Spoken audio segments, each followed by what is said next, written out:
ครีโอเลหรือพุดดิ้งข้าววันนี้เราจะมาพูดถึงสูตรอาหารที่มีความคอนทราสต์กันของสองทวีปสูตรที่จะทำให้คุณคิดถึงความหวานในวัยเด็กอย่างไม่ต้องสงสัยในประเทศฝรั่งเศสจะเรียกเมนูนี้ว่าครีโอเลหรือคริโซลาเต้ในภาษาอิตาลีหรืออาโฮสกอนเลเชในภาษาสเปนส่วนในตะวันออกกลางเรียกเมนูนี้ว่าซุปนมเมนูนี้ถูกจัดให้เป็นของหวานบางครั้งมีการใส่กลิ่นน้ำกุหลาบวานิลลาหรืออบเชยเพื่อเพิ่มรสชาติความหวานมีทั้งแบบต้มให้สุกหรือเคี่ยวให้หนืดสามารถกินได้ทั้งแบบร้อนและแบบเย็นครีโอเลเป็นของหวานของโปรดของใครหลายๆคนตลอดหลายศตวรรษที่ผ่านมาสามารถปรับให้เข้ากับรสนิยมของทุกคนวันนี้เชฟเป่าเป้เจสสิก้าหวังแชมป์ MasterChef All Star Thailand ปี 2020 จะพาทุกท่านไปชมวิธีทำสูตรขนมนี้กันค่ะซึ่งเมนูที่เราจะทำในวันนี้นะคะมีชื่อว่า rice pudding ค่ะหรือภาษาฝรั่งเศสนะคะเรียกว่า riole rice pudding นะคะมีต้นกำเนิดในแถบยูเรเชียค่ะเมื่อราวๆคริสตศักราช 1000 นะคะซึ่งชาวมองโกนะคะเขาใช้ rice pudding มาเป็นอาหารรับประทานสำหรับม้าค่ะทุกคน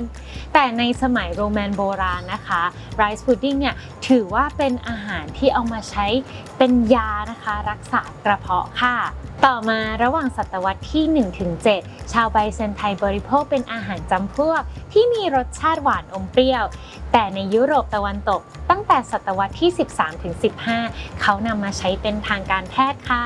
แม้ว่าบางท่านนะคะจะบอกว่าส่วนของพุดดิ้งข้าวนะคะมาจากอินเดียนะคะตั้งแต่ศตวรรษที่ 12 นะคะแต่ไรซ์พุดดิ้งที่เรารู้จักในปัจจุบันที่เป็นแบบหวานนะคะกลับปรากฏอยู่ในอาหารอาหรับยุคกลางมากกว่าค่ะทุกคนในช่วงปลายศตวรรษที่ 19 ต้นตำรับอาหารฝรั่งเศสพุดดิ้งข้าวค่อยๆสูญเสียสถานะความเป็นซุปที่อร่อยอย่างรวดเร็วค่ะทุกคนจนกลายมาเป็นเมนูขนมหวานแทนที่ถือว่าเชฟในห้องครัวฝรั่งเศสนะคะก็จะมีสูตรประจำของเขาค่ะบางคนนะคะก็จะทำส่วนของไรซ์พุดดิ้งนะคะที่ใส่วานิลา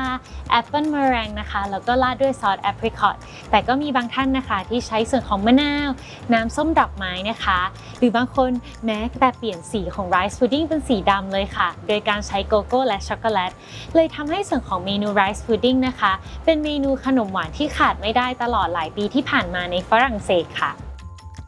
แล้วเราก็จะมาทำในส่วนของไรซ์พุดดิ้งกันนะคะทุกคนซึ่งวัตถุดิบนะคะสำหรับไรซ์พุดดิ้งก็จะมีส่วนของข้าวนะคะส่วนของน้ำตาลไอซิ่งส่วนของวานิลาแล้วก็ส่วนของนมสดค่ะก่อนอื่นเราก็จะมีส่วนของฝักวานิลานะคะที่เราจะต้องกรีดออกมานะคะแล้วก็นำส่วนของซีดวานิลาออกมาใช้นะคะ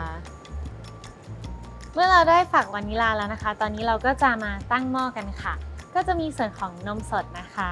ตามด้วยส่วนของวานิลานะคะที่เราได้กรีดออกมาใส่ลงไปเลยแล้วก็จะมีส่วนของน้ำตาลไอซิ่งนะคะเราจะคนให้เข้ากันก่อนนะคะก่อนที่เราจะเปิดไฟค่ะตอนนี้เราก็เปิดเตานะคะค่อยๆอุ่นให้นมอุ่นนะคะแล้วเราก็จะเทส่วนของข้าวลงไปค่ะ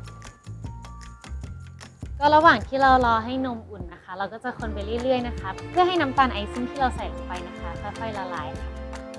เมื่อนมเริ่มอุ่นแล้วนะคะตอนนี้เราก็จะใส่ส่วนของข้าวลงไปค่ะนี่นะคะก็จะใส่ลงไปเลย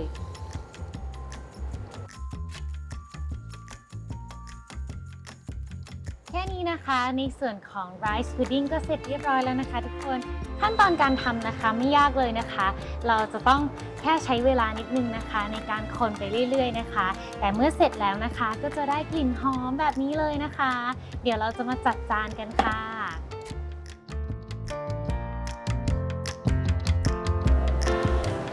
งั้นเดี๋ยวไปดูกันนะคะว่าเด็กๆจะถูกใจ rice pudding ของเราหรือเปล่าค่ะ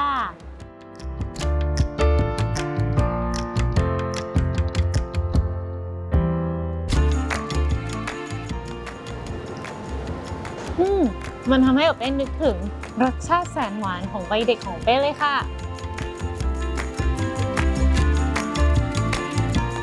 ว้าวเป็นสูตรที่สมบูรณ์แบบสำหรับต้อนรับฤดูกาลเปิดเทอมทำง่ายและเด็กๆทุกคนรัก